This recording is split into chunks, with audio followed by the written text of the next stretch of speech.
Bienvenidos a Escuela Sabática Profundizada, lección 4, el diluvio, con tu pastor Enoc Martín, tu pastor virtual. Analicemos juntos, amigos y hermanos, la sección titulada El diluvio y el sistema de calentar la tierra. Para ello vamos a dirigirnos a Génesis, el capítulo 1, el versículo 6, 7 y 8. Pero debo de decirles que inicialmente la tierra, cuando salió de las manos del Creador, tenía un sistema de calefacción natural, donde mantenía la misma temperatura en el polo norte, polo sur, en cualquier parte de la tierra. Pero hoy tenemos los polos congelados. Al inicio no era así. Para comprenderlo mejor, leeremos Génesis capítulo 1, el versículo 6. Después dijo Dios: haya un espacio entre las aguas que separe un agua de la otra. Lo primero que llama nuestra atención es que hay dos tipos de aguas, separadas entre sí por un espacio.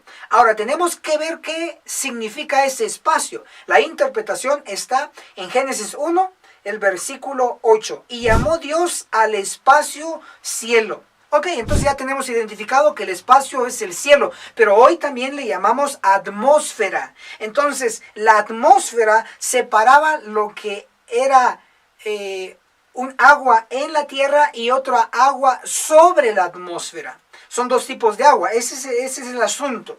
Y lo podemos ver para que vayan tomando idea en esta gráfica bíblica aquí. Ok, entonces sigo leyendo Génesis capítulo 1, el versículo 7. Y Dios hizo el espacio, es decir, el cielo, la atmósfera, que separó el agua que quedó encima del espacio, encima del cielo, encima de la atmósfera. Vean la gráfica. Y Dios hizo el espacio, cielo, atmósfera, que separó el agua que quedó encima del espacio, cielo, atmósfera, de la que quedó debajo de él. Y así sucedió. Entonces se corrobora que hay dos tipos de agua al inicio.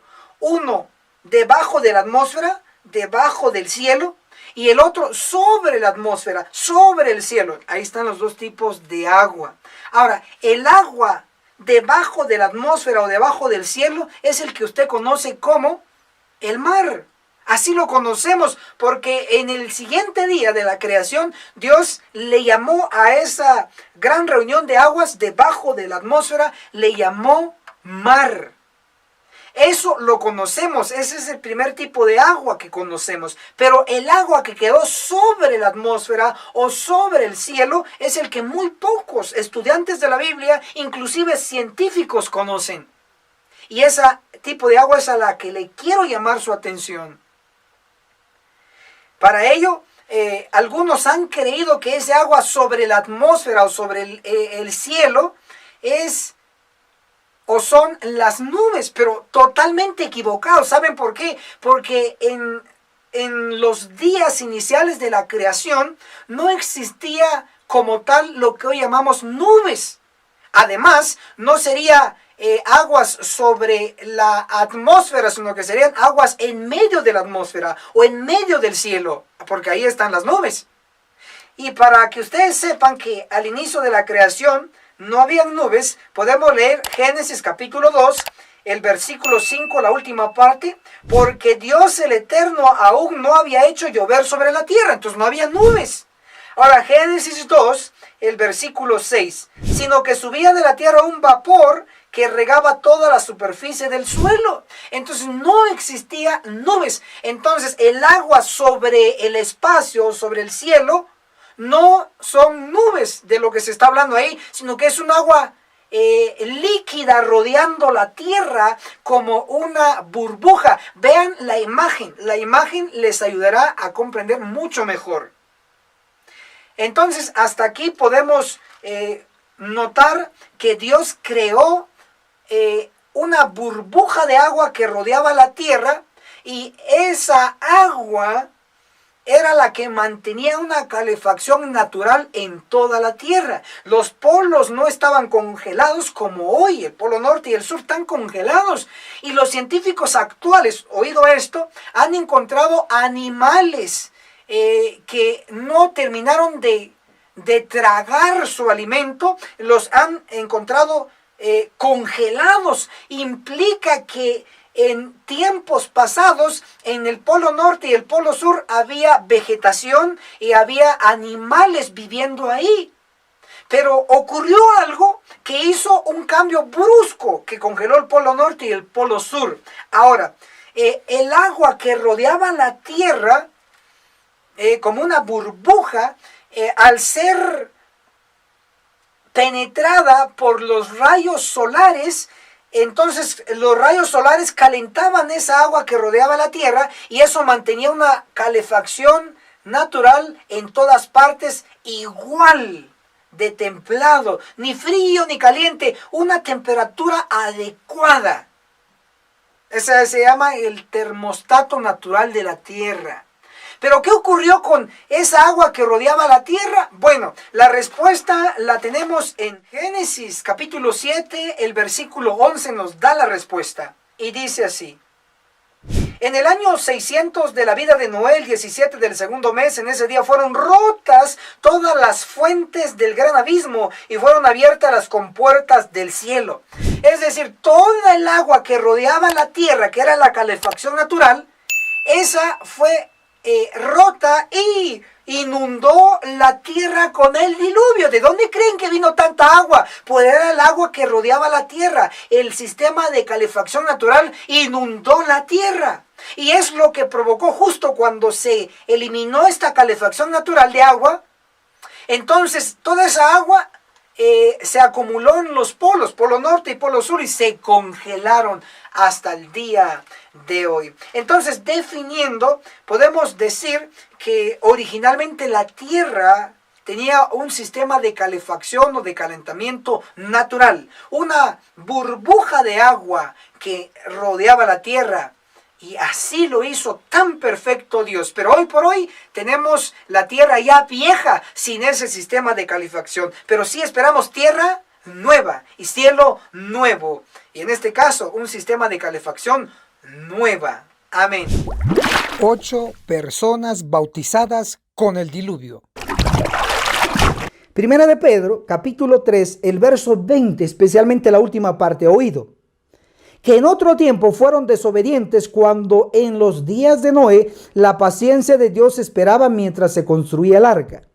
En ella, hablando del arca, pocos, solo 8 personas fueron salvadas. Mi versión dice salvadas del agua. Lo que me da a entender esta versión es que las 8 personas fueron salvadas, rescatadas del agua del diluvio.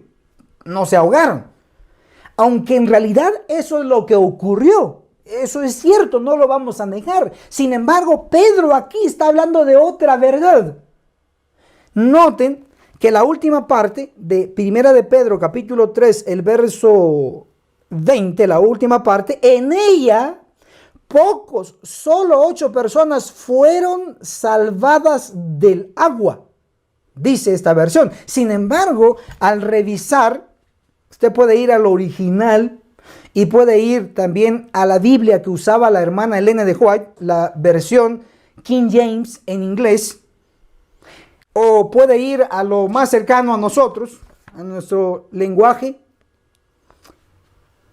a la Biblia, Reina Valera Gómez 2010, que esta versión está cotejada, comparada con la versión King James, la que usó la hermana White. Por eso la recomendamos. En esta versión dice así, Primera de Pedro capítulo 3 verso 20, última parte. 8 almas fueron salvadas por agua. Noten, por favor, dice que no fueron salvadas del agua, sino que fueron salvadas por agua. Ahora, aquí hay un punto sumamente importante. ¿Por qué? Por lo siguiente. No está hablando de la salvación, ojo a esto, no está hablando de la salvación del agua, sino por agua. En otras palabras, el agua que sirvió para la destrucción de los que vivieron en el tiempo de Noé y no entraron al arca, esa misma agua sirvió también para salvar a los que entraron en el arca. Interesante. ¿Por qué? Porque esa agua del diluvio que sirvió para dos cosas, para destruir y según Pedro también para salvar. Ahora sigamos leyendo. Primera de Pedro capítulo 3, el verso 21, hablando del agua. Y esa agua, el del diluvio, simboliza el bautismo que ahora os salva. Entonces las 8 personas que entraron en el arca fueron salvadas no del agua. Al menos Pedro no está hablando de eso aquí, sino que fueron salvadas por agua o por medio del agua. Está interesante. Y luego dice Pedro que esa agua del diluvio simboliza el bautismo que ahora nos salva. Lo que está diciendo Pedro es que el agua que sirvió para la destrucción de los que no aceptaron el mensaje de Noé, esa misma agua sirvió para las 8 personas que entraron en el arca, sirvió para salvarlos. ¿Cómo así? Ellos al entrar en el arca y al experimentar el diluvio, agua por todos lados, ellos a través de esa agua fueron bautizados. Eso es importante. Sí, los que entraron al arca fueron bautizados en el diluvio. Esa agua simbolizaba el bautismo para ellos. Hoy nosotros también practicamos el bautismo, solo que ahora no es un diluvio, es un río. Analice, profundice, la palabra es brillante. Así de sencillo. Analicemos la primera trompeta, es decir, la primera destrucción en la tierra. Para ello vamos a leer Apocalipsis capítulo 8, el versículo 7 nos dice: el primer ángel tocó la trompeta y hubo granizo y fuego mezclados con sangre y fueron lanzados a la tierra y se quemó la tercera parte de la tierra, la tercera parte de los árboles y toda la hierba verde. Definamos qué representa el granizo. Para ello vamos a ir al libro de Job, el capítulo 38, el verso 22 y el verso 23. Dice: ¿has entrado en los depósitos de la nieve, agua congelada? ¿Has visto los almacenes del granizo, agua congelada? Que tengo reservados para el tiempo de angustia, para el día de la guerra y la batalla. Definimos entonces que el granizo es símbolo de destrucción. El granizo es agua congelada. La primera destrucción en la tierra fue por agua, llamado y conocido como el diluvio universal. Ahora veamos qué representa el fuego. El fuego, de acuerdo a Éxodo capítulo 3, el verso 2, la llama de fuego en la zarza representa la presencia divina. Jeremías capítulo 23, el verso 29 nos compara la palabra de Dios con fuego. Y Hechos capítulo 2, el verso 3, las lenguas de fuego representan al Espíritu Santo. Entonces definimos que el fuego es símbolo del poder del Espíritu Santo cuando se predica la palabra. Eso se puede ver también en Primera de Pedro, capítulo 3, verso 18, verso 19 y el verso 20, donde nos dice que el Espíritu Santo vivificó a Cristo. Y también se nos dice que Cristo, a través del Espíritu Santo, y el Espíritu Santo, a través de Noé, les predicó a los antediluvianos mientras se construía el arca, mientras estaban vivos, mientras había tiempo de gracia. Sí, el poder del Espíritu Santo acompañó a Noé, el pregonero de justicia, y los que no aceptaron el mensaje son los que fueron destruidos. Por eso hay un principio en las 7 trompetas. Se envía primero un mensaje y luego una destrucción a los que no aceptan el mensaje. Es lo que revela también la primera trompeta. Luego tenemos en la primera trompeta otro elemento en el simbolismo, la sangre. De acuerdo a Levíticos capítulo 17, el verso 11, dice que en la sangre está la vida. Por lo tanto, la sangre representa vida mortal. Con esto explicado, entonces ahora podemos comprender que el mensaje de Noé en sus predicaciones sobre la destrucción por agua, en el simbolismo granizo, y la construcción del arca para preservar la vida mortal, en el simbolismo la sangre, y el poder que acompañó a las predicaciones de Noé, en el simbolismo el fuego.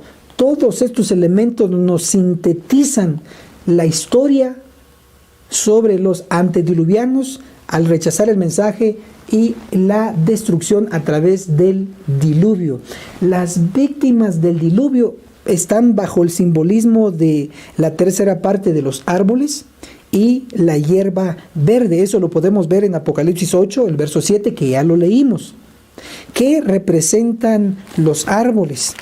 Primero podemos mencionar que en las trompetas la tercera parte representa a los impíos. En este caso, la tercera parte de los árboles. ¿Qué representan árboles en profecía? Daniel capítulo 4, el versículo 10 nos habla de un árbol de gran altura. Daniel 4, el verso 20 nos habla de un árbol.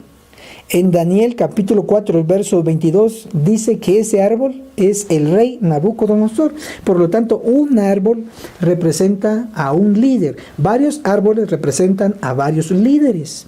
Como se quemó la tercera parte de los árboles, es decir, murieron los líderes antediluvianos que rechazaron el mensaje de Noé. Pero también hay otra clase de gente representada por la hierba.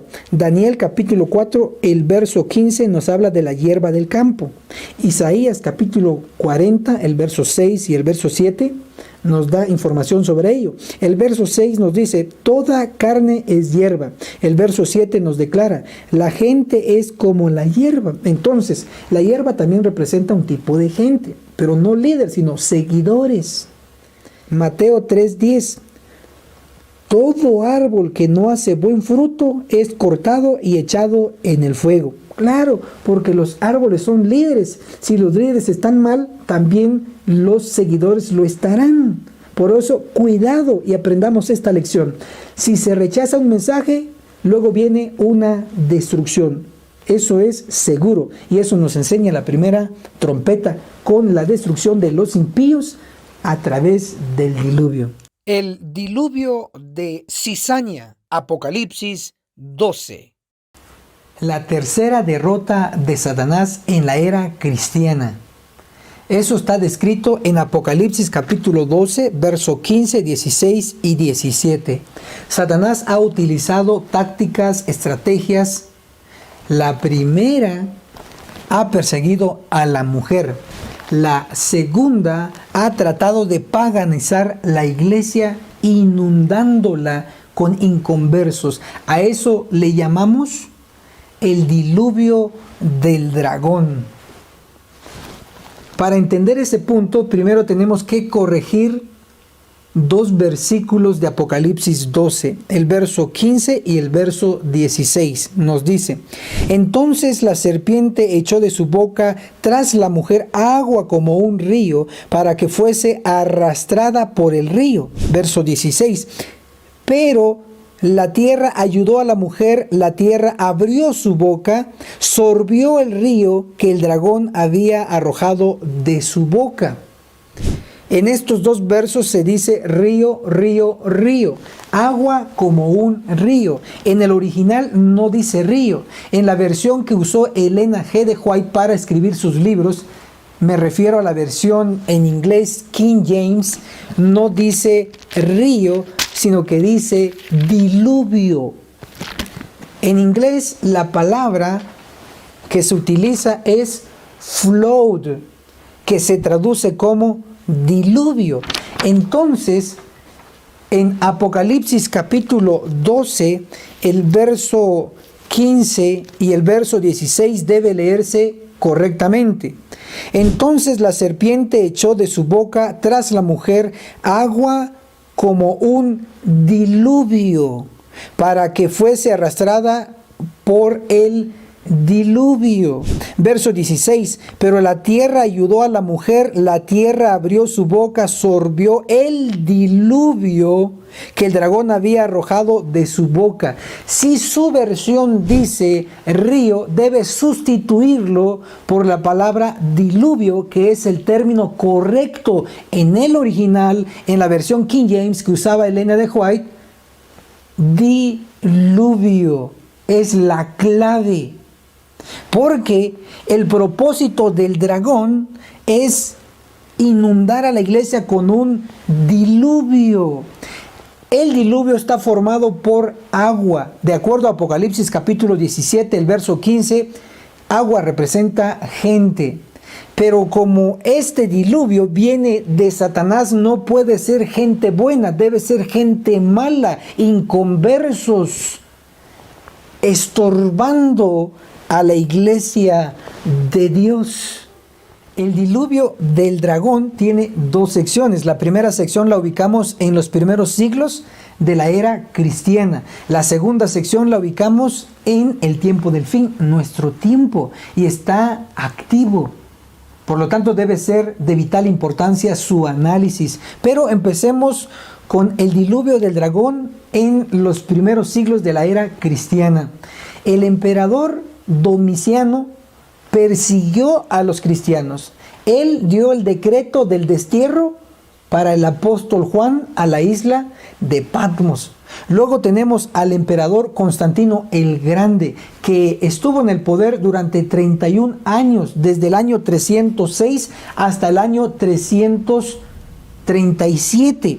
Sí, en ese periodo Constantino tuvo un concilio con más de 300 representantes religiosos en Nicea, cerca de Estambul, donde llegaron a un acuerdo en un concepto donde se dijo que Jesús y Dios son la misma entidad. Ese acuerdo lo firmaron el 19 de junio del año 325. Constantino se bautizó al cristianismo y fue histórico porque se convirtió en el primer emperador bautizado al cristianismo. Eso también lo avala la historia y el espíritu de profecía. Leamos lo que dice la historia sobre Constantino y las conversiones de paganos.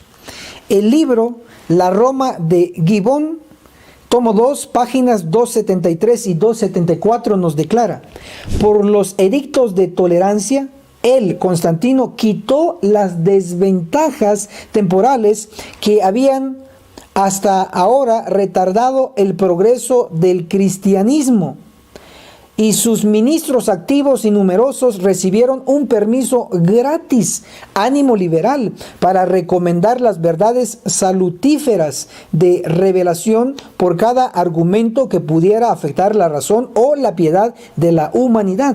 El balance exacto de las dos religiones, el cristianismo y el paganismo, continuó por solo un momento.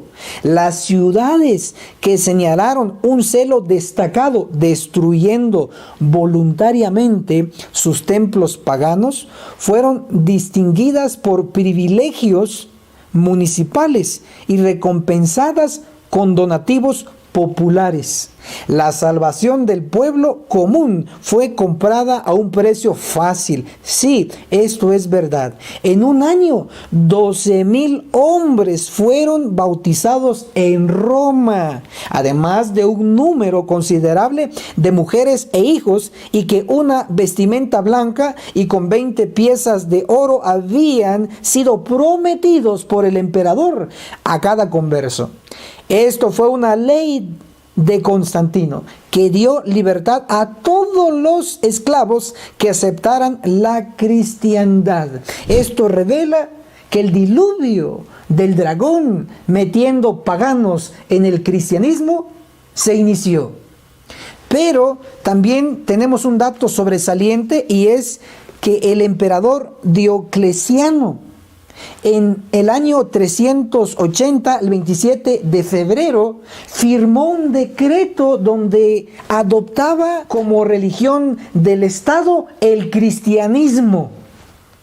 Así que se fortaleció más el paganismo dentro del cristianismo, porque en dicha fecha a los paganos se les persiguió para que se unieran al cristianismo.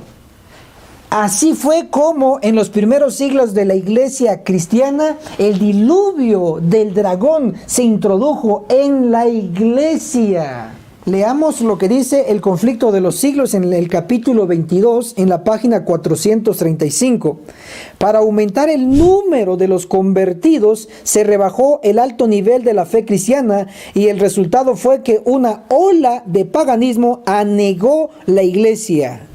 Dice acá una ola de paganismo en esta versión antigua de conflicto de los siglos, pero en el original, en inglés, el conflicto de los siglos no dice una ola de paganismo, dice un diluvio de paganismo. En el conflicto de los siglos, en el original en inglés, se utiliza la palabra flood, que se traduce como diluvio. Una traducción moderna, reciente, de conflicto de los siglos, lo tengo en mi posesión, el conflicto de los siglos de Elena G. de White. Esta versión de conflicto de los siglos fue publicada en el 2010 y sí traduce bien la palabra que estamos analizando. El conflicto de los siglos, el capítulo 22, página 435, nos dice: para conservar a los conversos se rebajó el alto nivel de la fe cristiana y el resultado fue un diluvio de paganismo que inundó la iglesia, trayendo consigo sus costumbres, prácticas e ídolos. Efectivamente, fue un diluvio la que el dragón Satanás metió en la iglesia en sus primeros siglos en la era cristiana. Analicemos el diluvio del dragón en el tiempo del fin, nuestro tiempo. Apocalipsis capítulo 12, el verso 15 nos dice: entonces la serpiente echó de su boca tras la mujer agua como un diluvio para que fuese arrastrada por el diluvio. El libro El conflicto de los siglos, que fue publicado en el 2010, nos da la traducción correcta en el capítulo 22, la página 435. Coloca un diluvio en el pasado de paganismo y coloca un diluvio de mundanalidad en el presente. Leamos el diluvio que está colocado en el pasado y que ya hemos explicado. Un diluvio de paganismo que inundó la iglesia. Observen, está hablando del pasado que inundó. Ahora habla sobre el presente. ¿No ha repetido el mismo proceso en casi todas las iglesias que se llaman protestantes? Un diluvio de mundanalidad inunda la iglesia y trae consigo a sus costumbres, prácticas e ídolos. ¿Observamos? La inspiración coloca un diluvio de paganismo en el pasado. Ya lo hemos explicado en los primeros siglos de la iglesia cristiana. Pero coloca un diluvio de mundanalidad en el presente porque dice: un diluvio de mundanalidad inunda la iglesia y trae consigo sus costumbres, prácticas e ídolos.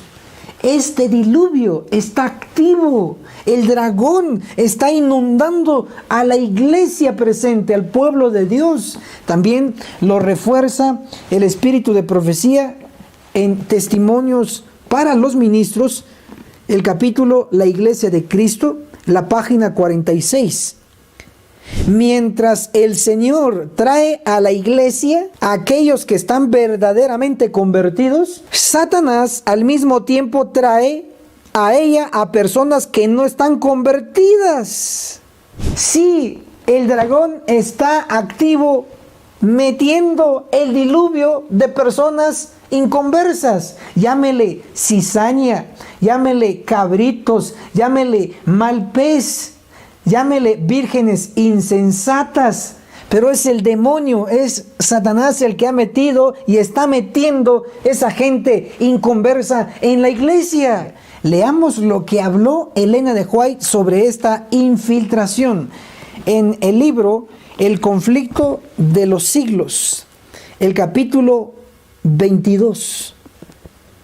En la página 249, versión antigua, dice: entonces fue cuando nació la orden de los jesuitas, que iba a ser el más cruel, el menos escrupuloso y el más formidable de todos los campeones del papado. La orden de los jesuitas. También el espíritu de profecía en Testimonios para la Iglesia, el tomo 1, en la página 502, nos da un sueño donde se pronosticó la infiltración de los jesuitas. Dice así: esa noche soñé que estaba en Battle Creek. Debo mencionar que en esa ciudad es donde estaban las oficinas de la Conferencia General de los Adventistas del Séptimo Día a nivel mundial.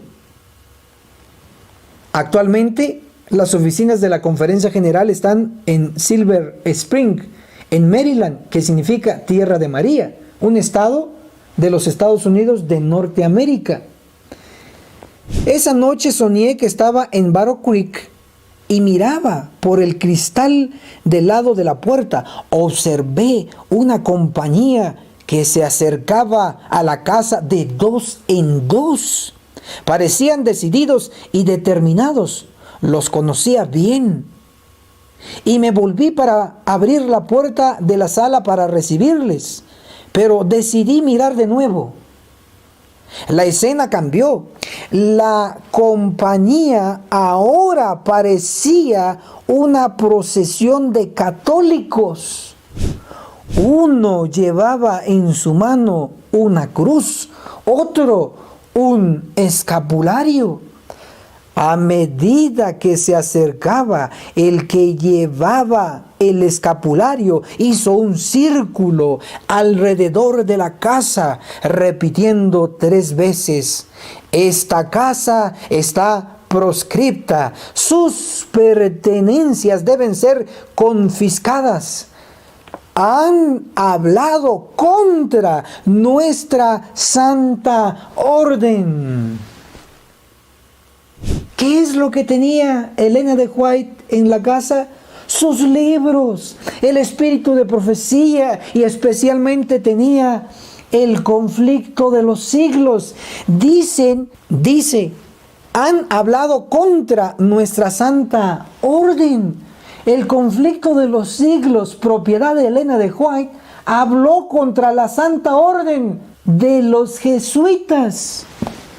A pesar de que es cierto que el dragón ha inundado a la iglesia actualmente con un diluvio de cizaña, a pesar de que la iglesia hoy está infiltrada desde los más altos rangos y hasta los puestos más bajos, hay una promesa de rescate, según la profecía de Apocalipsis capítulo 12, el verso 16. Pero la tierra ayudó a la mujer. La tierra abrió su boca y sorbió el diluvio que el dragón había arrojado de su boca. En el pasado debe haber un ejemplo donde la tierra se abrió y se tragó a los rebeldes, a la cizaña que estaban infiltrados en el pueblo de Dios. Si encontramos el tipo, entonces indica que se tiene que repetir en nuestro tiempo la eliminación de la cizaña. Para ello, dirijámonos al libro de Números. Números, el capítulo 16, el versículo 32. La tierra abrió su boca y los tragó a ellos, a sus familias y a todos los hombres de Coré y a toda su hacienda. Aquí tenemos el tipo, pero hay más evidencia. Números, el capítulo 26, el versículo 10 nos dice: la tierra abrió su boca y los tragó a ellos y a Coré, cuando aquel grupo murió. Obsérvese esta evidencia. La tierra abrió su boca. Veamos otra cita más. Y lo encontramos en Salmos, el capítulo 106, el versículo 17. Nos dice: entonces se abrió la tierra, tragó a Datán y cubrió la compañía de Abiram.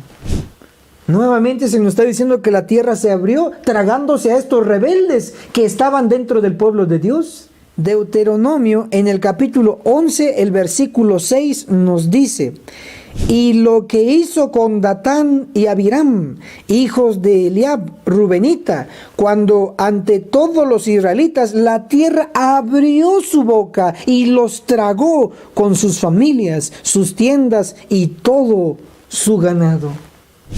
Suficiente evidencia mostrando que en el pasado se tragó la tierra a Coré, Datán y Abiram, que eran parte del pueblo de Dios, pero fueron rebeldes, se opusieron al profeta Moisés.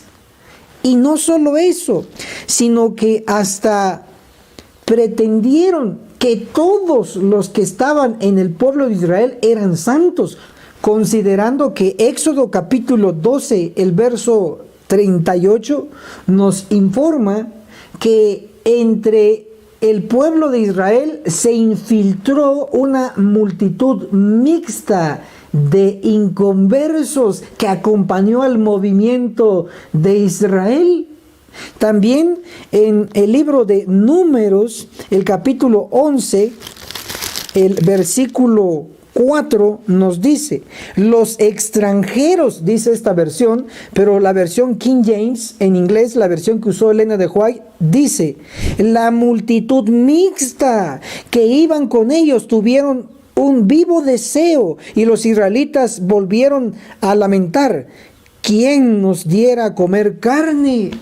¿Quiénes fueron los que incitaron a los israelitas a que pidieran carne? Los de la multitud mixta, esos infiltrados que estaban allí. A pesar de que estaba la multitud mixta entre el pueblo de Dios en el Israel antiguo, Coré, Datán y Abiram, que eran parte del pueblo, que eran líderes, se atrevieron a decir lo que está descrito en Números capítulo 16, el verso 3. Se juntaron contra Moisés y Aarón y les dijeron: basta ya, porque todos los de la congregación son santos y en medio de ellos está el Eterno.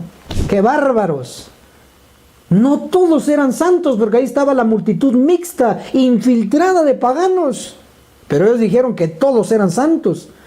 ¿Qué pasó con Coré, Datán y Abiram? Lo dice la Biblia. Números, capítulo 16, verso 29.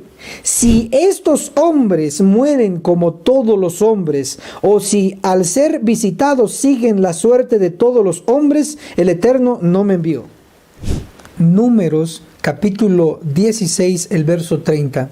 Pero si el Eterno hace algo nuevo y la tierra abre su boca y los traga con todas sus cosas y descienden vivos a la tumba, entonces conoceréis que estos hombres irritaron al Eterno.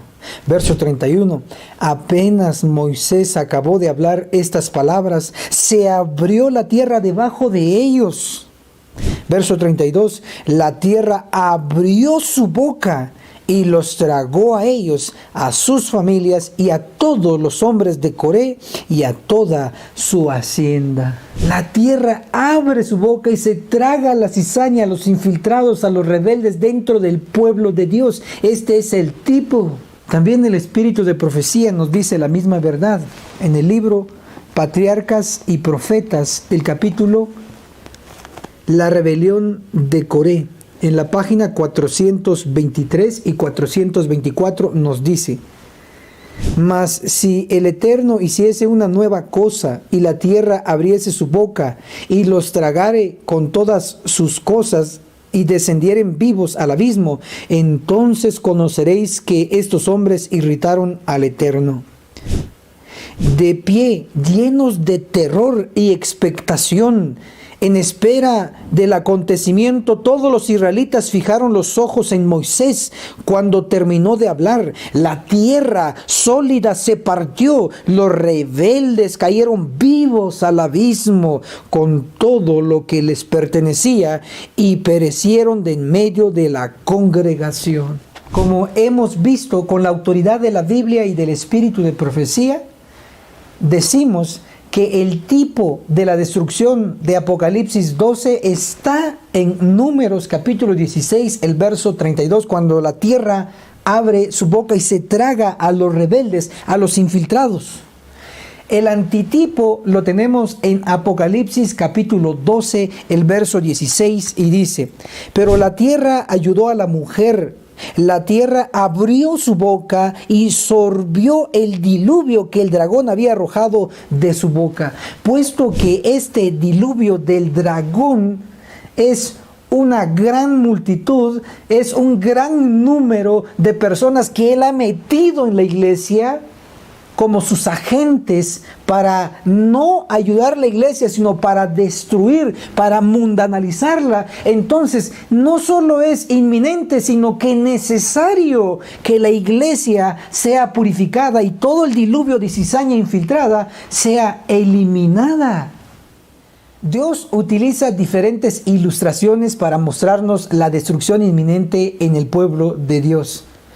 Como cizaña, de acuerdo a Mateo 13, será quemada. Como cabritos serán enviados al castigo eterno. Como vírgenes insensatas no se les dejará entrar. Como diluvio del dragón, la tierra abre su boca y serán tragados. Todas estas ilustraciones nos llevan a un solo punto: la iglesia de Dios va a ser purificada. Pecador infiltrado en la iglesia va a ser eliminado.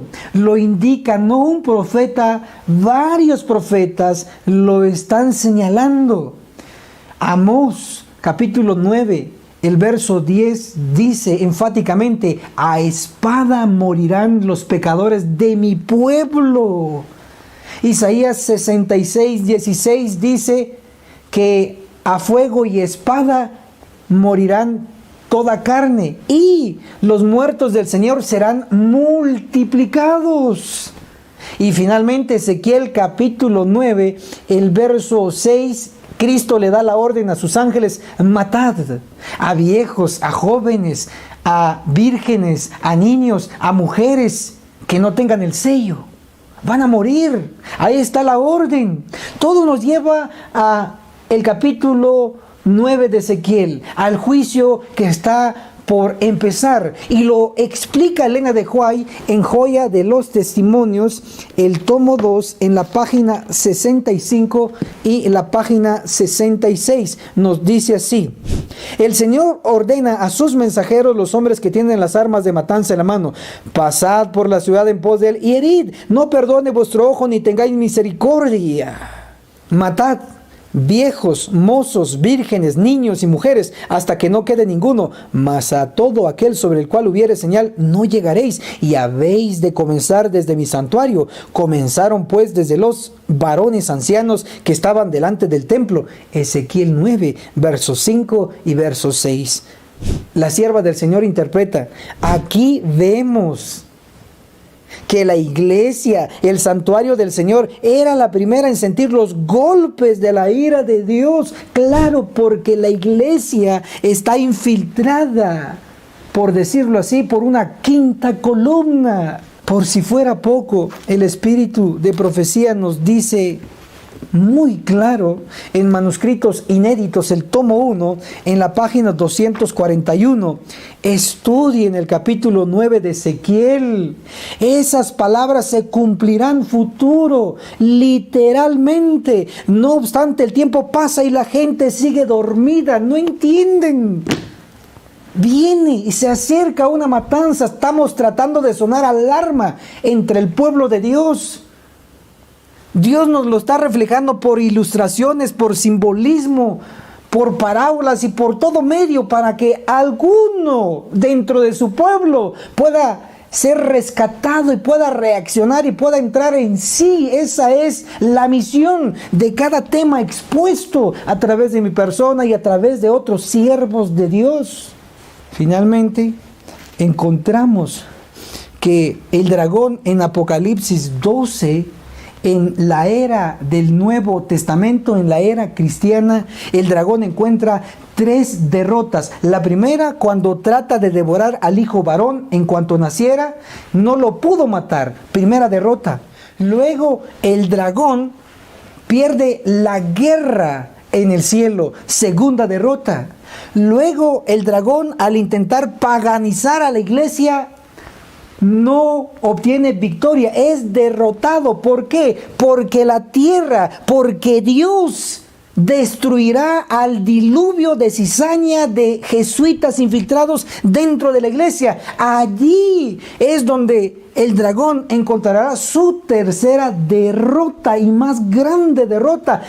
Tanta será su derrota que se enojará, tendrá ira. Y eso es lo que dice Apocalipsis, el capítulo 12, el versículo 17. Entonces, después de que se elimine la cizaña en Ezequiel 9, a través de los ángeles, a través de sus espadas, entonces el dragón se airó contra la mujer, contra la iglesia, y fue a combatir al resto de sus hijos, los que guardan los mandamientos de Dios y tienen el testimonio de Jesús. La purificación de la iglesia es lo que traerá la ira del dragón. Es lo que traerá el tiempo de angustia de Daniel 12, el verso 1. Y única y exclusivamente los que serán protegidos por Miguel, el que ya derrotó al diablo, serán los que tengan sus nombres escritos no en los libros de la iglesia, sino en el libro de la vida del Cordero. Y además, como algo extra, en conexión al diluvio, tenemos un material para ti. Que lo disfrutes. Analicemos juntos la sección titulada Los 3 Pentecostés mundiales. El primer Pentecostés ocurrió en el tiempo de Noé, y eso lo podemos comprobar con Primera de Pedro, el capítulo 3, el versículo 18, la última parte donde nos dice, hablando de Cristo, pero vivificado por el Espíritu. Entonces, ¿quién vivificó a Cristo? El Espíritu Santo. Ahora, Primera de Pedro, capítulo 3, el verso 19, dice, en el cual, hablando del Espíritu Santo, en el cual también fue y predicó a los espíritus encarcelados. No fue Cristo directamente a predicar, sino que fue Cristo a través del Espíritu Santo que fue a predicar a estos personajes. Ahora explicamos cómo fue que el Espíritu Santo fue a predicar a los espíritus encarcelados. Número 1, en este texto debe entenderse el término espíritus de la siguiente manera, como personas vivientes. El ejemplo más claro lo tenemos en 1 Corintios, el capítulo 16, el verso 18. Pablo, hablando de sí mismo, dice, mi espíritu, hablando de su persona. Luego tenemos también en Segunda de Timoteo, el capítulo 4, el versículo 22, Pablo hablándole a Timoteo dice, el Señor Jesucristo sea con tu espíritu. Entonces queda claro que la terminología bíblica, en este caso de espíritus, hace referencia a personas vivientes, vivas.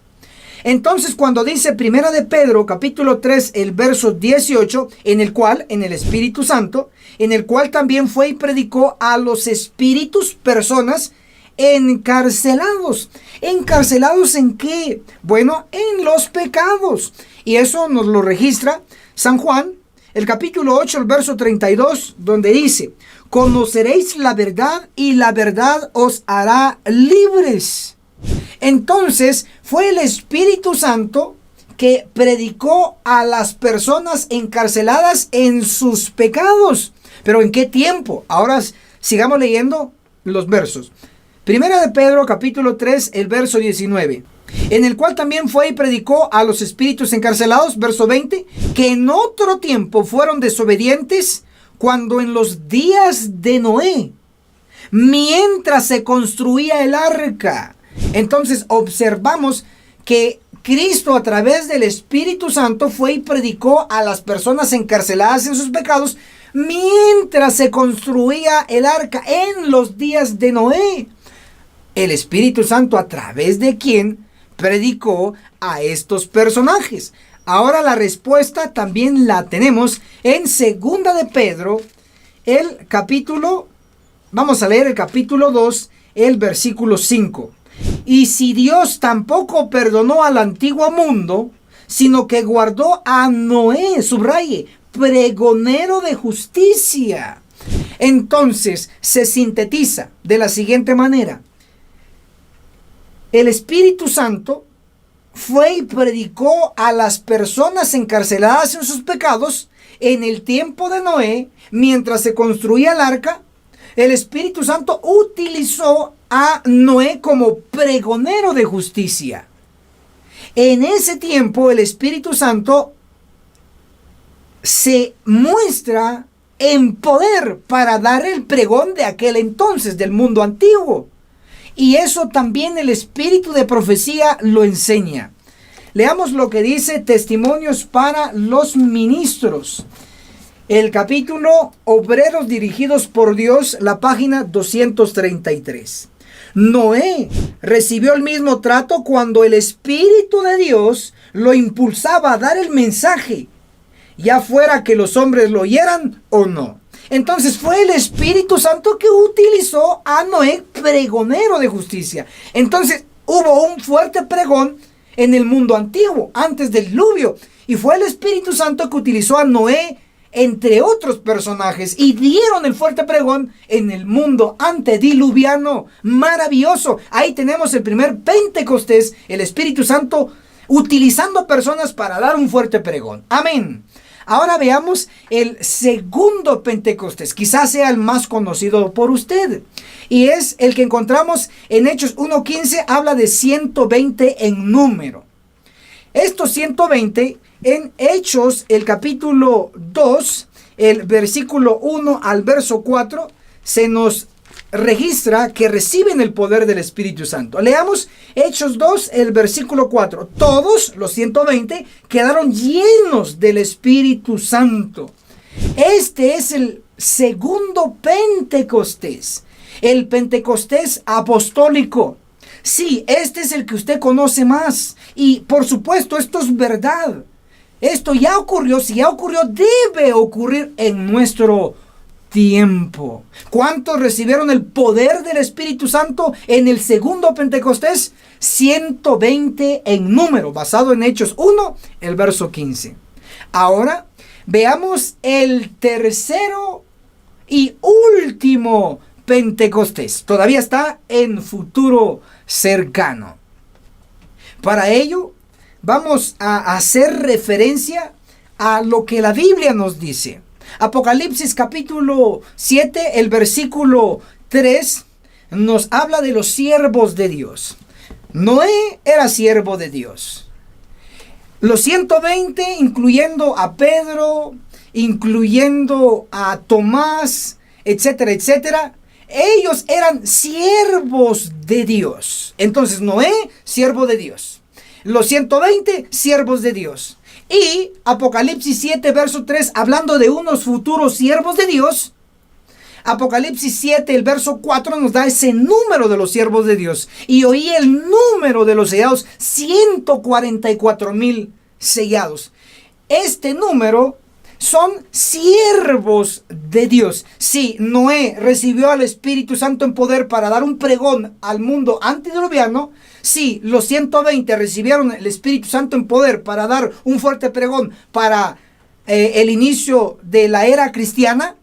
También al final del Nuevo Testamento, al final de la era cristiana en nuestro tiempo, también los siervos de Dios, 144,000, van a recibir el poder del Espíritu Santo y será el tercer Pentecostés mundial. Porque claro, los 144,000 no van a llegar a un solo rincón de la tierra, van a llegar a todos los rincones de la tierra. El profeta Isaías también nos da luz sobre ello. Isaías capítulo 66, el versículo 19 dice: pondré en ellos una señal y enviaré de ellos algunos escapados. ¿A dónde? A las naciones. Entonces, obsérvese que el Señor va a enviar a unos escapados a las naciones. ¿Quiénes son estos escapados? Son los siervos de Dios de los últimos días. Son los 144,000. ¿Escapados de qué? Escapados de la destrucción que va a ocurrir en nuestro medio, registrado en Isaías 66, verso 16, donde dice que muchos serán los muertos por el Señor a espada. También en Amós 9:10 dice: a espada morirán todos los pecadores de mi pueblo, así que cuidado. Y también Ezequiel 9, del verso 1 al 11, se nos describe una gran destrucción a los que no van a recibir el sello del Dios vivo. Van a ser cortados con armas destructoras de ángeles. Entonces, estos escapados van a ser enviados a las naciones. Isaías 66, el verso 20 dice: y traerán a todos vuestros hermanos de entre todas las naciones. ¡Wow! Entonces ahí tenemos a los últimos siervos de Dios, los 144,000, que van a traer a todos sus hermanos, a una gran multitud entre todas las naciones. Jamás ha ocurrido estas profecías al pie de la letra. Se va a cumplir en nuestros días. Para ello debe de ocurrir un futuro y último Pentecostés mundial, que va a ser con los 144,000. Les voy a leer un par de citas del espíritu de profecía. La primera está en Testimonios para la Iglesia, el tomo 9, la página 102 y 103. Declara así la inspiración: en visiones de la noche pasó delante de mí un gran movimiento de reforma. ¿En dónde? En el seno del pueblo de Dios, adentro de la iglesia. Este gran movimiento de reforma, ¿quiénes serán? El grupo de siervos registrados en Apocalipsis 7:4, y oí el número de los sellados, 144,000. Regreso a la lectura. Testimonios para la Iglesia, el tomo 9, página 102, dice: los enfermos eran sanados y se efectuaban otros milagros. Se advertía un espíritu de oración, como lo hubo antes del gran día de Pentecostés. ¡Wow! Eso todavía está en un futuro cercano. Por eso tenemos que ayunar, tenemos que orar para repetir la historia positiva. Ya no 120, ahora 144,000. Veíase centenares y miles de personas visitando a las familias, explicándoles la palabra de Dios. Subraya esto: los corazones eran convencidos por el poder del Espíritu Santo y se manifestaba un espíritu de sincera conversión. Esto es lo que dice Testimonios para la Iglesia, el tomo 9, páginas 102 y 103. Sí va a haber un tercer y último Pentecostés mundial. También tenemos la cita del espíritu de profecía en Testimonios para los ministros, en la página 507, el capítulo Principios Vitales. Declara: los primeros discípulos se prepararon para el derramamiento del Espíritu Santo en el día de Pentecostés. La misma obra solo que en mayor medida debe realizarse ahora. Amén. Entonces definitivamente ocurrió el Pentecostés, el primero antes del diluvio, a través de Noé y sus compañeros que dieron un fuerte pregón de aquel entonces, y el segundo Pentecostés con los 120 dando un fuerte pregón en el inicio del Nuevo Testamento o en el inicio de la era cristiana. Y finalmente tenemos el último y futuro Pentecostés mundial con no 120 sino con 144,000 adventistas del séptimo día que darán un fuerte pregón en todas las naciones. Y entonces, y solo entonces, será predicado el evangelio del reino en todas las naciones y vendrá el fin. Eso lo declara Mateo 24:14. Que el cielo los bendiga poderosamente. Amén.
Agencia Misionera AMI te regala una doctrina completa con los siguientes 3 cursos. Apocalipsis, el perfecto arte profético, con el autor, Pastor Enoch Martin, donde se explica todo el libro de Apocalipsis, que consta de 22 capítulos. Daniel, el perfecto arte profético, donde explicamos capítulo por capítulo de dicho libro profético. El testimonio de Jesús, 100% bíblico, que consta de 22 lecciones. Puedes comunicarte con nosotros a nuestro número de WhatsApp, más 502 42 29 77 86. Recuerda, no es vendido, es gratis.